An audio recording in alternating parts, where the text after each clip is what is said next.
Sabi ni Vice Presidente Sara, maaring hindi na makabalik si PRRD at tanggap naman niya ang kapalarang yan. Pero ano ang kasunod? Ang kanyang pangalan ay mauukit sa kasaysayan bilang isang pinunong pinagkanulo ng bansang minsan niyang pinagsilbihan.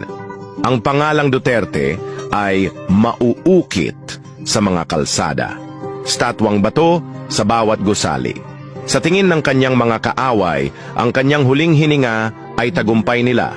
Sa hinaharap maraming gaya niya ang mauupo sa gobyerno. Kahit patayin nila ang isang Rodrigo Duterte, ang kanyang legasiya ay mabubuhay sa bawat anibersaryo ng kanyang kamatayan. Ang kanyang pangalan ay magmimistulang bangungot sa lahat ng tumraydor sa kanya. Si PRRD ay mag-8 anyos na ngayon. Nasa dapit hapon na siya ng kanyang buhay. Sabi nga niya, I have nothing to lose.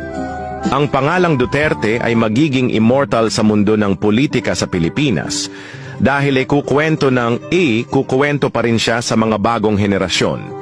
Gaya ng isang matanda na nagkukuwento sa kanyang mga apo kung ano ang nangyari sa nakaraan.